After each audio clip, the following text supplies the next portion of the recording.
Well, good evening, everybody. Thank you for this opportunity to come and tell you a little bit more about what's going on in our city of Woodbury. I realize the bingo's going on next door, how popular that is. My husband's in the back. If you can't hear me, like wave your arms because everyone needs to be able to hear. Did you say B or I? B7. Oh, sorry. I-25. Anyway, it's great to be here. Jeff and I have been members of the Lions now for 3 or 4 years. A great organization. Appreciate all that work that everyone does to support our local community. But let's talk a little bit about what's going on in Woodbury. So here's my agenda for tonight. A little bit about the city, what's going on around town. I'm sure you've driven around town and you're wondering what's happening. There's some interesting things going on. We'll talk a little bit about infrastructure, data, and demographic development, and then some operations and financials. And of course, I'm always happy to take your questions. In fact, this goes it becomes a lot more interesting. If I talk about something, you've got a specific question, just, raise your hand or pop the question out and just let's make this a little more conversational rather than a full-blown presentation. But a little bit about your city of Woodbury. So we have been incorporated now for 55 years. So we've been a city for a very long time. I am the 6th mayor that served here. You probably know Mayor Bielenberg was our very first mayor. I don't know how many years he served, but you all know Mayor Bill Hargis. You know that name, Hargis Parkway. Longest serving mayor, 17 years in our community. But we started off just as a very small, tiny village and then have grown into this city of nearly 80,000 people. This is your current list of your elected city officials. I was up for re-election this year. I'm very fortunate and happy. Thank you. No one filed to run against me. Thank you for still circling my name on your ballot if you had that. I've already heard my husband earned 1 vote for write-in. I don't know, maybe some of you were write-in candidates. There was like 500 some. I'm looking forward to seeing the list of who all those people were. You know who my competition is, Donald Duck, Mickey Mouse, whoever. But also up for re-election this year was Councilmember Steve Morris and Jen Santini, and they were both re-elected. I served with this really wonderful group of men and women that work very hard to understand the issues, to carefully weigh and measure what's going on, what decisions need to be made, and thinking about the common good of our community. Each comes with a very interesting background, different perspective. It really makes for a well-rounded council. This is the organization chart of our city council, and we always put up here at the very top our residents and customers, maybe businesses up here, because really that's who's at the top of the org chart. That's who we're serving. So we as city council are way down here at the bottom. But as the city council, we do employ one person, and that is our city administrator. And I'll talk about him later on in the presentation. But as city council, we all also serve on the Housing and Redevelopment Authority. That is a portion of your, very, very small portion of your property tax, you'll notice, gets pulled into helping out for housing and redevelopment, as well as the Economic Development Authority. We also have several commissions that help support what the council does. We can't be involved in every detailed decision. We count on volunteers as commissioners in our community to help support that. We've got 4 of them: the Planning Commission, the Parks and Recreation Commission, Economic Development, and Audit and Investment. Every year in November, we go through a series of interviews. We're so fortunate every year we've got 40 or 50 people that want to serve on these commissions. And due to the length of time, you usually serve a 3-year role. And you can serve that role twice, so you might serve 6 years. We've got 40 or 50 people that want to serve, and really in the end, only like 7 or 8 spots. But just thrilled to see the quality of people that come forward in our community that want to help serve. The city administrator then is essentially, this is how for those of you that have been in business your whole life, like I have been, the city administrator I think of as like the president of the company. And we as city council are like the board of directors. So we as council are not involved in the day-to-day operations. And that's something very unique and different compared to what you hear and see on the news that maybe occurs in St. Paul or Minneapolis, where some of those mayors actually have employees reporting directly to them. The chief of police reports to both of those city mayors. That is not the case here. All of the departments that we have in Woodbury all report into the city administrator. He is our one employee, so we have the ability to hire and fire, retain him, but the rest really is all done as a result of that city administrator. There are 7 departments: admin and finance, community development, engineering, information and communications technology, parks and rec, public safety, and public works. So all of those people we employ full-time, about 300 some people, and then have a whole contingent of seasonal staff that help with all the extra lawn cutting and field marking and all kinds of things that need to happen in those warmer summer months. As the mayor, I have no veto power, and not every city, but many cities are all organized a little bit differently. But me as mayor, I do not have veto power. I preside over all the city council meetings, and I'm the spokesperson for our government and in the community. So I'm out and about. You see me all out a lot. We were at the veterans presentation the other day. I feel very privileged and honored to serve in this role. Been a resident, Jeff and I have been residents of this community for a little over 18 years.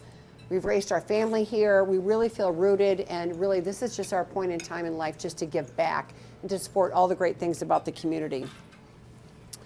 The council as a whole is responsible to attend all our council meetings and workshops. We have meetings twice a month. It's the second and fourth Wednesdays of the month, where we do all the legislation. They're the formal meetings that we hold in council chambers. Typically, the third Wednesday of every month, we have these things called workshops, where we get together with staff and we collectively talk through a lot of the issues and things going on. We don't vote at those meetings, but we're able to provide staff direction on what to do next. Staff really can't do anything without authorization from the city council. So they need to hear from us on what do you think about X, Y, or Z, and how do we proceed? So we have discussions for that. All of our meetings are open to the public. We'd love for you to attend, just to come and see one if you'd ever want to participate in something. The agendas are all online. You can attend all of our meetings virtually as well. So if you find the agenda online, it's as simple as clicking this green button and you are a participant in the meeting. You can hear everything going on, and if you have questions or want to make a comment, you can type in a question. Somebody monitors that all the time. So feel free sometime to stop in and see a live meeting, or feel free to participate virtually. As I said, we serve on commissions and we appoint the members. We just did that a few weeks ago. These are the various authorities we serve on. Legislate for the city, manage all the financial operations. So the finances of the city are very complex. Our city administrator is responsible for the budget, and that process for budgeting and managing the finances is a year-round operation. We're wrapping up the budget now for next year, but that process starts all over again in February. So it's kind of a continuous operation. And we also guide development. I think we're fortunate that we're still a growing community. We've got opportunities for development, and even portions of the city that are older are up for redevelopment.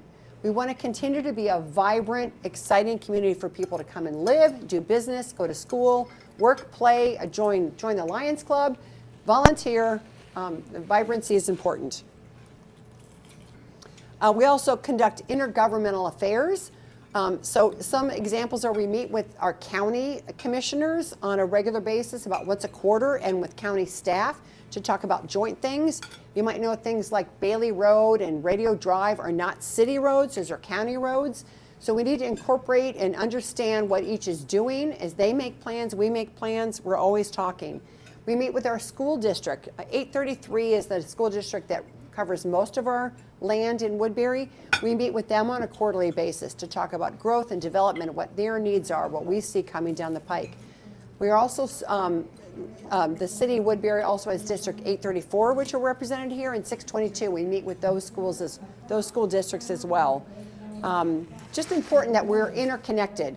We have regular meetings also with our state legislators because we depend on them to take things to state government and legislate and get things done on behalf of our city and our community. So those are all important groups that we interact with.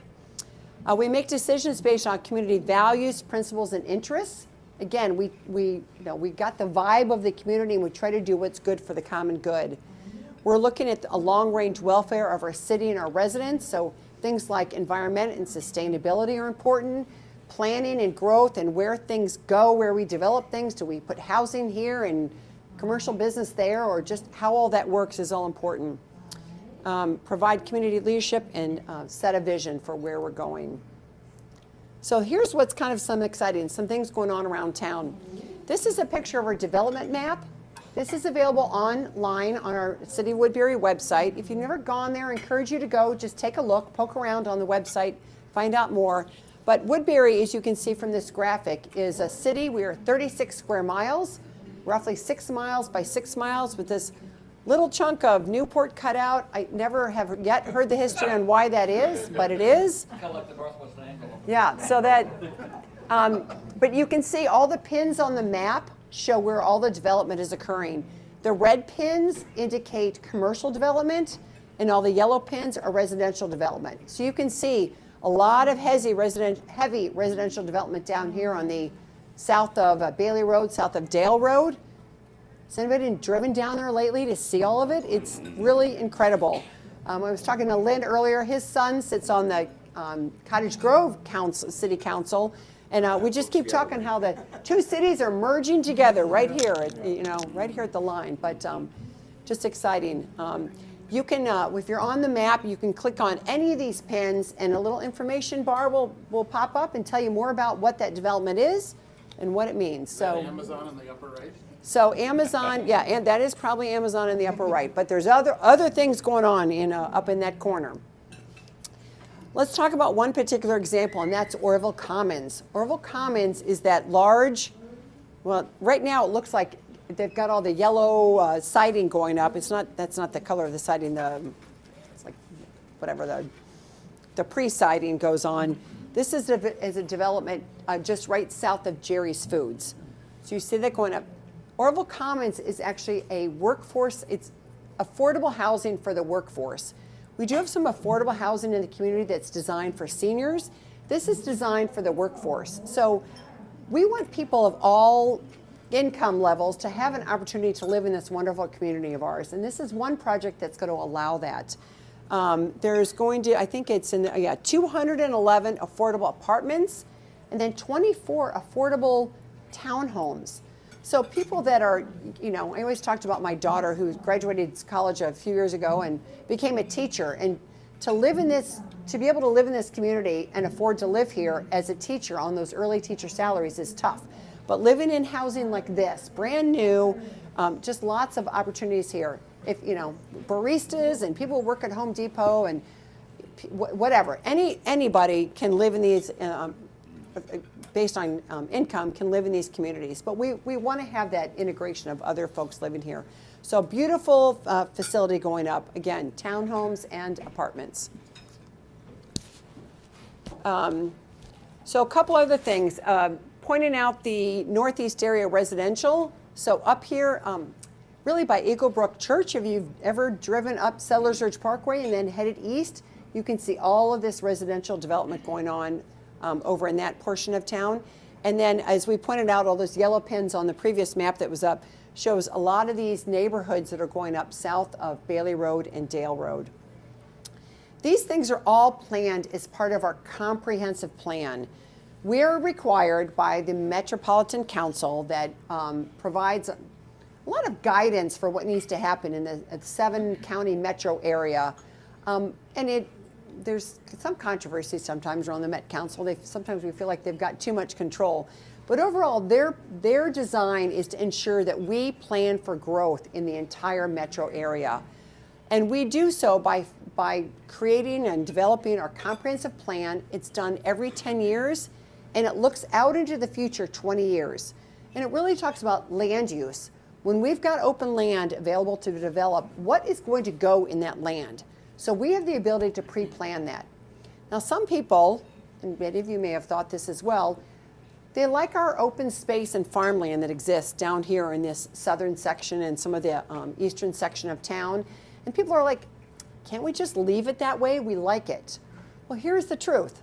A lot of that land is owned by farmers. And at some point in time, that land becomes so expensive that it's worth the farmer to sell the land and put in development. It's just the truth of what happens in our economy. Some of these farmers might want to continue on. Usually some of this farmland isn't passed down through generations. The next generation doesn't want anything to do with farming anymore. So we have to plan for that land at some point being sold.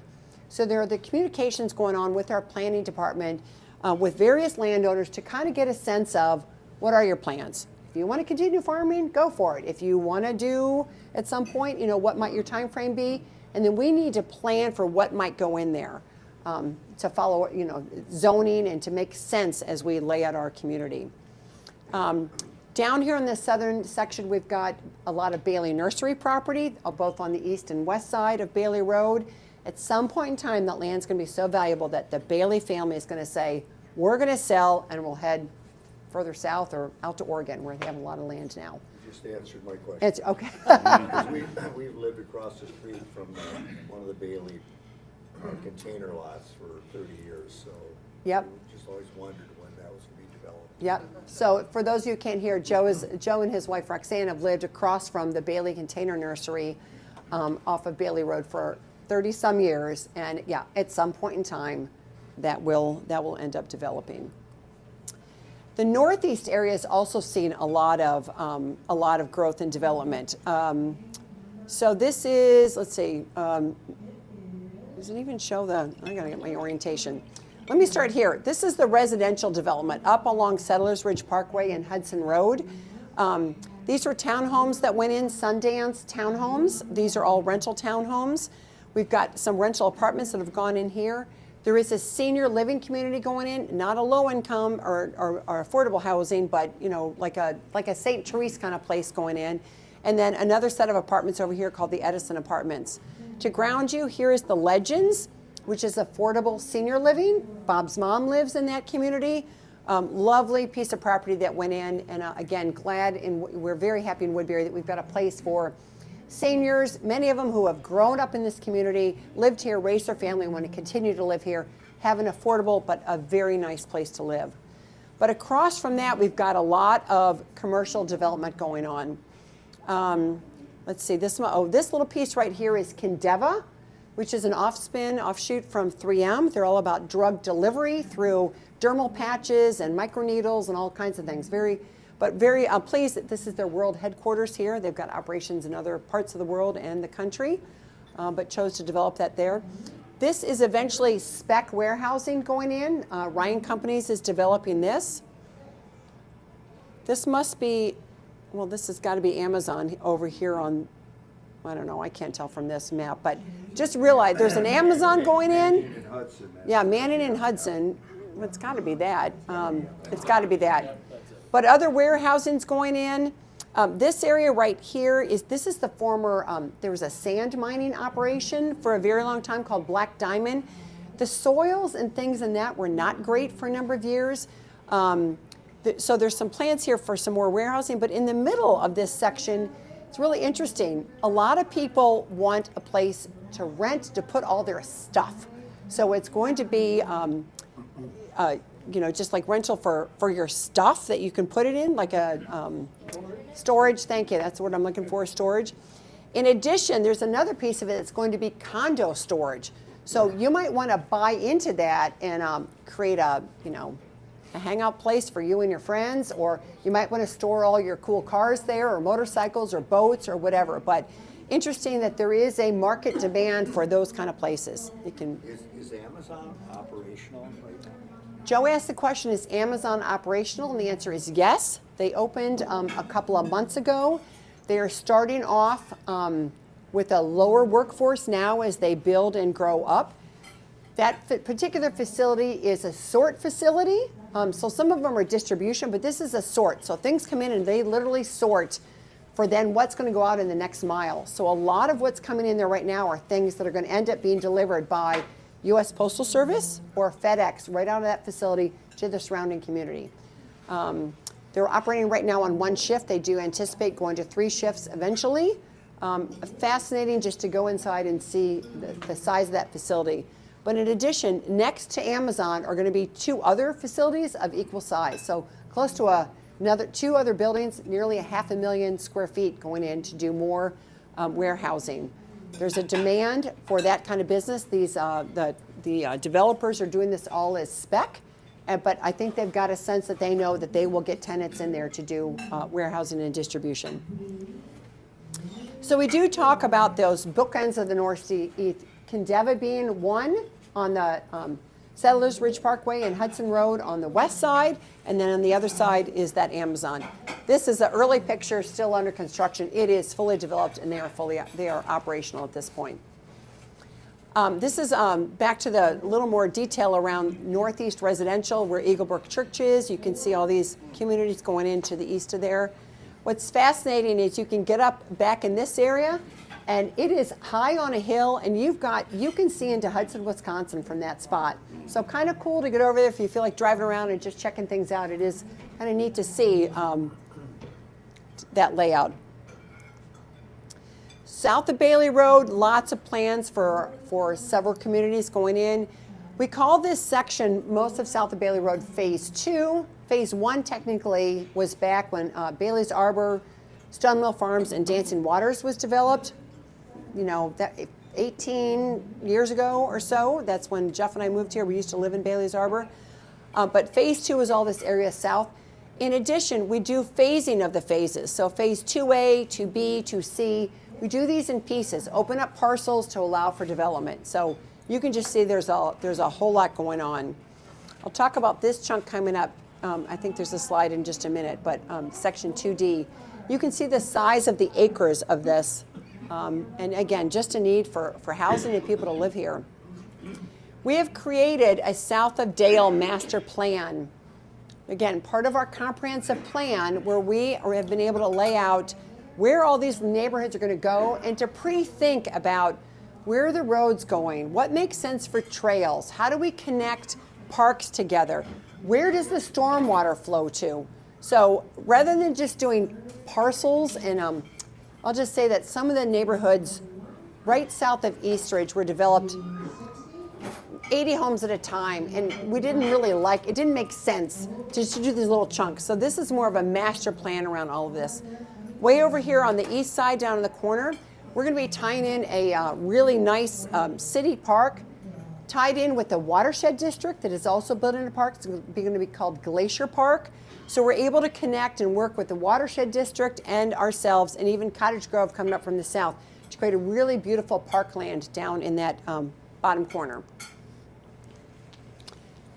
Okay, we'll talk about water now. I think you all are very aware of the fact that we have in some of our wells detection of PFAS in the water that came from the storage of and disposal sites for some of these PFAS chemistries developed by 3M, stored by 3M, that have leaked into our groundwater. We have, you're probably aware of this as well, we've got a temporary water treatment plant. That's what's pictured here. It sits at the northeast corner of Tower Road and Valley Creek Road. We are treating several wells in this temporary plant. It actually functions and looks pretty permanent. It's not like it's built out of cardboard or anything. It feels pretty permanent, but it was something we had to stand up very quickly to get water, to push our wells through there to treat this water. The water is being treated by a GAC system. It stands for granular activated carbon. Essentially, the chemistry is pretty simple. If you've got water filters in your refrigerator, or you use a Brita filter to keep your water cold in your refrigerator, the filtration system is really granular activated carbon. It's very effective at removing PFAS from the water. So we shoot many of the wells through this. But we also have a long-term plan to treat all of the water in our community, and work is being done on that. Let me just add, I think there's more in this in a minute. Well, no, let me just do it right now. The infrastructure it's going to take to create this long-term drinking water plant is very, very involved and complex. It is a 5 to 7 year project to build a permanent treatment plant that's going to push all the water from all the wells throughout the city into this plant to treat the water. We have purchased land on this. It's on the south side of Eastridge High School. There's a 25-acre parcel that's sitting there. We will build a permanent water treatment facility at that location. But getting the water from all of the wells to that location and then turned around back out to the distribution system is a really large infrastructure project. It's going to take a lot of time. So you'll be hearing a lot about this over the next 5 years. Have patience with us. Jeff and I were recently walking along Bailey Road just last week and saw all these markings are in already that they're already looking at, you know, where are the existing utilities and how are they going to put water lines in there. So you'll see a lot of that happening in the community. The Metro Gold Line is coming. This has been a project that's been in the works for over 15 years to bring a bus rapid transit system into our community.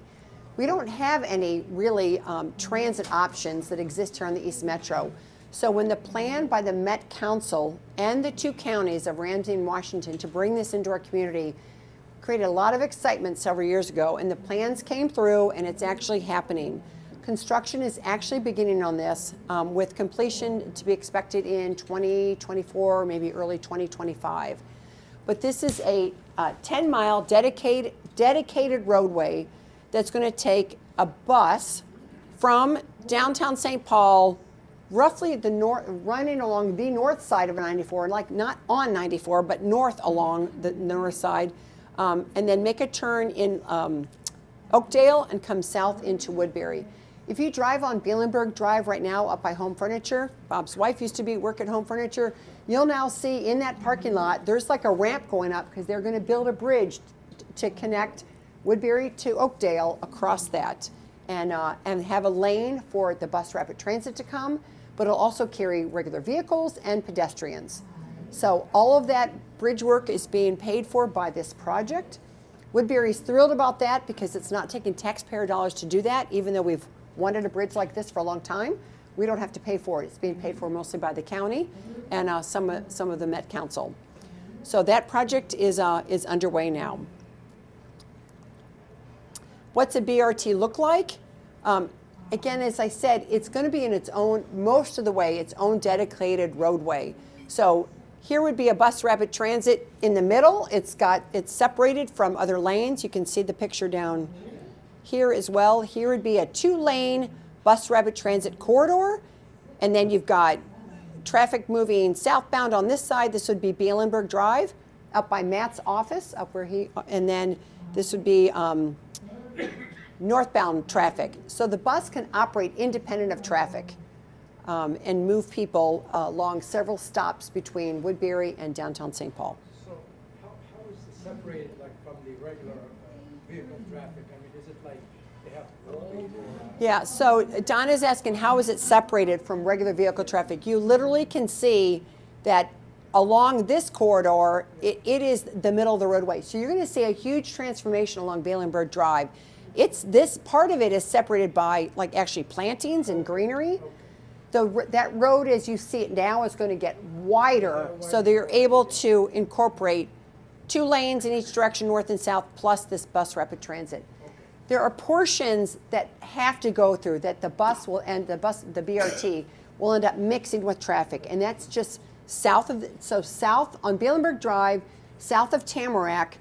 We run into all that Tamarack Preserve wetlands, and we can't disturb that. So at that point in time, the BRT bus will incorporate into regular traffic and then carry on. It's going to turn right onto Guider Drive, go along like near the Woodbury Theater, and then end up behind Kohl's at a parking garage where people can park to get on the bus rapid transit. So are they making any, availability for sidewalks and walkers and bikes? And I mean, it's really pretty hard to get around if you're a walker and a biker and you need to go in any of those places. Yeah, so that's a very good question. What are we doing to incorporate? And I think I've got a slide that does this. No, I don't on this. But the city of Woodbury is responsible for enhancing some things around 3 stops. There's going to be a stop on Bielenberg Drive up near Matt's office at kind of like near the Sheridan, I'm going to say, or maybe just north of there. There's going to be a stop in front of the Woodbury Theater and a stop at the very end of the line, which is like that area north of Kohl's, essentially. So draw a half-mile radius around each of those, and what the city is looking at is how do we incorporate trails and walking and pedestrian access into all of those areas. So that is happening. That's being They don't have plans for it, though. yes, there's plans for all. Oh yeah, this has all been planned. But I mean for the pedestrians and the biking. Oh yeah, that's all been planned in. Yes, absolutely. Now, if a bus is going into St. Paul, would you be able to hook up with a train to go like to the Target Field or? Great question, Marty. Yes. So the bus rapid transit will, one of the stops it'll get into is Union Station. So then you can switch and go to the green line and then end up switching to the blue line. In addition, you can pick up other bus routes through there. It also has a little loop that'll go around downtown St. Paul. So a lot of flexibility. Any other questions on? Any talk of light rail, actually extending light rail from Good St. Paul to question there. Hudson? The question is, was there talk of light rail?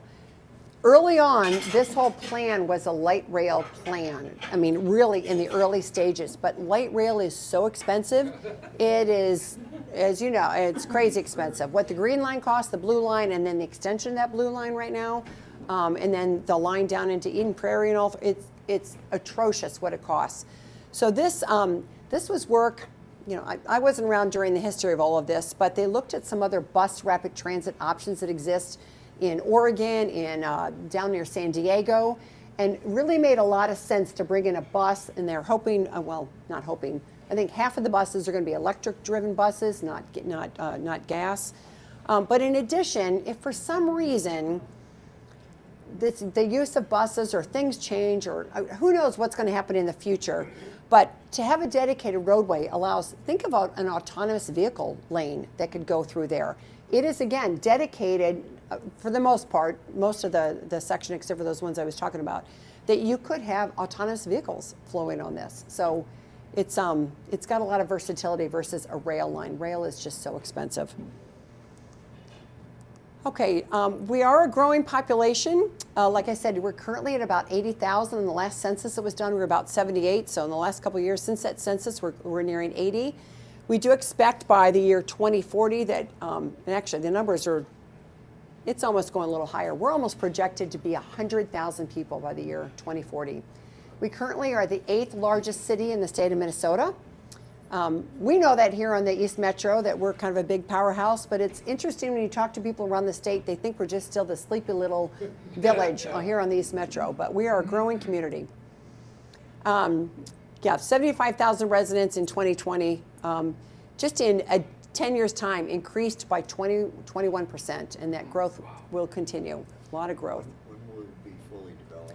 Fully developed by about the year 2040. We expect that land use will have been, you know, Bailey Nursery will make their decisions, the farmers make their decisions, and right, and we're going to keep growing. Interesting that nearly 29% of our residents identify themselves as BIPOC, Black, Indigenous, and people of color. So that's a growing number that we see. But those 18 and under are 40%. And it's very evident if you go, and one of the things I love to do is go to our elementary schools and read on Readathon Day or what have you, and to see the diversity of the young people. It's really exciting to see just, you know, what an interesting mix of cultures and people we have in this growing community of ours. 8th largest city in Minnesota, yeah, current population 80,000. We have over 25,000 jobs in Woodbury. More than 2,000 new jobs have been created in the last few years, 8.7% increase, 54 new businesses just in the last year. So we think about it, this is a growing, really full of vitality community where businesses want to come and form. A total of 1,740 businesses exist. Of course, many of them are these small businesses, and we appreciate the small businesses. They support so many of the things we love to do in our community. Education and health services are our largest employers. So you think of our school districts and then all of the medical community. We've become known as the medical hub of the East Metro. A lot of our medical community has grown as they've left areas of St. Paul and want to go to a easy place to get to, easy to get on off the highway, easy to park. So that health sector has really grown. This really represents a lot of our retail. And then leisure, hospitality, business professional services, some manufacturing. So really a nice mix of different businesses to support our community. We've also been very proud over the years, and I give a lot of credit to early city councils who have said, we do want this to be a community for all people to be able to come and live. no matter what your family status is, if you live, if you're a single parent or you've got a young family or you're multi-generational or whatever your income needs are, we want to have people to be able to live here. There's other communities around the metro which really are very known for their single family living, single family home options. But we are a community that has just always had a variety of housing options for all of these needs in our community. You can see the green identifies single family units, attached units are the gray, and then apartments are the blue. And you can see, look at the growth of apartments over the last few years. Again, just needs that exist in the marketplace for people to have different housing options. And we make room for that. New commercial spaces, a lot of course, this was during the pandemic, things really slowed down, but just a lot of this is due to Amazon, Kindeva, a lot of that warehousing going on in that Northeast corridor. By the way, that Northeast corridor, where all that's happening, Kindeva, Amazon, those other warehouses, that's been planned to have that kind of businesses and growth at least the last 20 years.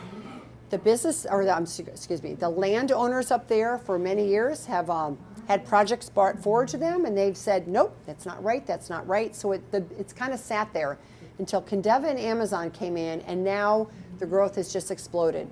But just realize that that's been planned there for over 2, almost 3 decades, that someday that kind of businesses would come in to that portion of town. This is Clint Gridley, our city administrator. I told you he's like the president of the company. He runs the day-to-day operations. He is the employee of the city council. He supervises all the departments and activities, him and his staff handle citizen inquiries and requests. They help implement the policies that we city council put forward, preparing all the agendas and the meetings for the city. And when you get to an agenda that, we've got a meeting tomorrow night, the detail on the things that go into it on the back end to create that for the city council then to advise on is very, very detailed and comprehensive.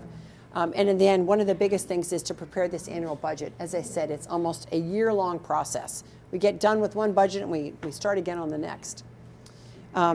Here again, the picture of where the city administrator sits in this org chart. I think I explained that pretty well before. We have a lot of priorities in the year 2022 and moving into 2023. The first one is we've got these strategic initiatives. So water treatment being one of our largest strategic initiative we have. Every couple of years, 2 or 3 years, the city council devises these strategic initiatives that are things that we want to look at in more detail over and beyond what the normal operations are. We base these strategic initiatives based on the community survey that's done every 2 or 3 years. So we take citizen input and just knowledge of other things going on to determine where do we need staff to spend more time focusing. And one of those areas is this large water treatment project we've got going in order to continue to bring safe drinking water to our community. And I'll just share right now, we have always provided water to you that meets all state standards for drinking water. That is our promise to continue to do that. And we're doing that with both our temporary treatment plant and our long-term drinking water plant. Another strategic community is about public safety. We really are very fortunate. We've got a great public safety team here. And it all has to do with the culture of how they form, how they think, how they treat citizens. But we want to ensure that we continue to meet the safety needs of our community through culture, connections, and crime prevention. So I really think we operate very differently here than we hear about in Minneapolis and some of the issues that have been around our community or around our metro. We've got a lot of good things going with our public safety team. We want to continue to go down that path and continue doing all the right things to make it a safe community for all. And environmental stewardship is another strategic initiative we brought forth. Again, hearing from the residents in our community survey, it's important that we make sure that we are sustainable for years to come. So we're going to focus more on that. Central Park. Many of you have been to Central Park. You've enjoyed time and space here. You might work out at the YMCA next door. You might go enjoy the library. But our Central Park facility has been around for 20 years, is in need of upgrades and improvements, and work is underway in that area. We're going to improve the playground area that's downstairs, increase our space for gathering together, and just overall upgrade that whole project. Gold Line construction, we've talked about that. We've talked about the development south of Dale Road and in the northeast areas. Public safety we are switching, and this is happening by the end of the year. For many years, I've operated at a paid on-call fire department. And over the years, we've seen how it's getting to calls is it's not happening fast enough in order to prevent fire issues. So we are moving from a paid on-call where people are available with beepers or whatever to go respond to a call to having more of a full-time staff and a part-time staff. So we'll have part-time people employed instead of having paid on-call so that there are always staff available to answer calls. Roadway improvements. We're always doing roadway improvements. You've seen this year the major development that was done around with the roundabout at Lake and Pioneer and all the work west of that on Lake Road. Lake Road got transitioned from a 2-lane in each direction, 4-lane wide, to 1 lane in each direction. It's done with traffic studies and engineers that say this is just a better, safer way to move vehicles. And I think overall that the roundabout at Lake, there was a lot of concern about when that went in, why not the 4-way stop? Should we put in a traffic light? But the way that roundabout has been designed, I think has been very effective to move people and cars and students through that intersection in a safe manner. Lots with the community engagement. I was explaining to a team before that we have hired a full-time staff to do community engagement and equity coordination to make sure that we are able to hear from the voice of the community and that we provide services in an equitable manner. And we have a housing action plan as part of our Housing and Redevelopment Authority to make sure that we're focusing on housing issues as well. You're probably wondering about taxes and property taxes.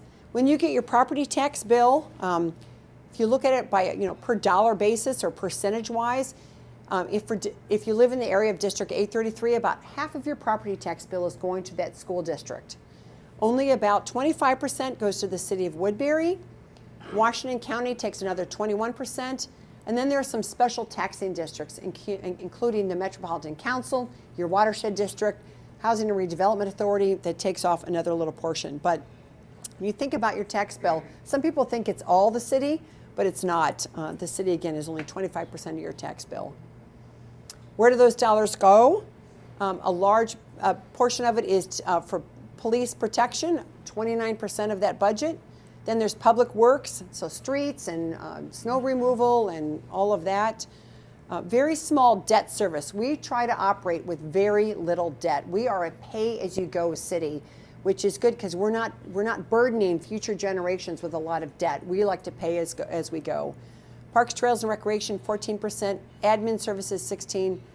Fire protection and EMS, about 9%. We've got consistent valuation to our growth. It helps that we're building new buildings, building new housing, that it helps bring in taxable dollars. But our total, didn't mean to do that. Our total valuation is now up over $12 million of total property value in Woodbury. This was interesting. Those of you that have gotten your preliminary tax, you've seen what your value of your house is looking at. Huge jump occurred this year, nearly about, I think on average, 20% increase in value of homes. It doesn't mean that your property tax is going up by 20%. It's a very complex formula, but the fact that residential property values went up so much and commercial did not go as much, that more of the burden shifts to residential properties to pay the tax levies. So you will see an increase, but it shouldn't be in the 20% range. I think that changes. Also, the city of Woodbury operates a very, very lean staff. When you look at our employees per 1,000 capita that we've got, we've steadily decreased over time to a point where our city administrator, our president of the company, keeps telling us, we need to do something about this number. We are operating very efficiently with the staff that we have, but at some point in time, we're going to need to look at adding staff. As again, we're a growing community, we might need to do more. But city council is very conservative financially, and we keep wanting to hold that number down, and we just keep saying, keep doing more with less, get more efficient. Question? Does that include the fire and the police? That does include fire and police, yes. Yep. And how does that compare to like the community? Yeah, I don't know if I have that I don't think I've got that. Yes, this is where our city administrator wants us to be at this number where the green line is, and we are falling down. So we'll keep fighting that one. Again, we're cognizant of trying to keep your costs low, but at the same time providing the services you need in the way we need to do it. I don't think I've got the chart. Well, I might have the chart comparing to other cities. It's always been lower. Yeah, we're always yeah. Oh yeah. So here's a good comparison where we are to other communities in our metro area, and these are comparable cities. So you look at, here we are, Woodbury down here at this lower number, and others are just much harder. This is the property tax levy change. So cities like Burnsville are really upping their number, and again, the pressure stays on for staff to operate very efficiently. We continue to do so. Back on that last chart. Yeah. How did, there's not like any of the surrounding, like there's not Oakdale or Maplewood or. This chart is done. This compares us to cities which are very similar to the way we operate, similar in size and similar in just many other factors. I can't tell you all of them. Residential, commercial. Right. Yes. Yeah. Yeah, Right. Exactly. Yep. Many ways to stay informed. If you are not already signed up for our In Touch system, very easy to do so. Go online. There's like 14 categories of things that you can be informed about based on what you care about. So if you just sign up for it, go and see what the categories are. Sometimes it's parks and rec. Sometimes it has to do with streets and roads. But sign up and you're automatically sent emails on latest and greatest things happening on in the city. We also have a Code Red system that if there's ever an emergency in your area, if you sign up for Code Red, you will get emergency information. There was a situation a year and a half ago. There was a gas line main break on Valley Creek Road when they were doing some of the road construction and needed to alert that surrounding people about that gas line break. So just great ways to stay informed. We do also all the social media functions, and you can follow us on any of those. So I think that, any other questions? Talked about the Lake Road construction. I'm assuming that from Wood Lane to 494 is going to be, that area is going to be done next year, I'm assuming? Or? That's in the plans, and it may happen next year. It may happen a little later. Marty was talking about the section from Wood Lane east or west to 494. It's in the plans. It might be delayed just a little. Yeah. In addition, from Lake Middle School at Pioneer Road east all the way to Manning, that section will also be redone as well. That had been planned for next year. We're delaying it a year just due to all the other projects and things we've got going on. And are they going to add like another walking trail on the north side of that at all? Because it's that traffic intersection at Wood Lane and Lake is just, for pedestrians, it's kind of crazy. At Wood Lane and Lake, yeah, that is a little, You have to go around and get on the other right. side. I'll just say that for all those main corridors, Woodbury does have a desire to put trails on both sides of any of those major roads. It's just a matter of when and how we can get in there and do it.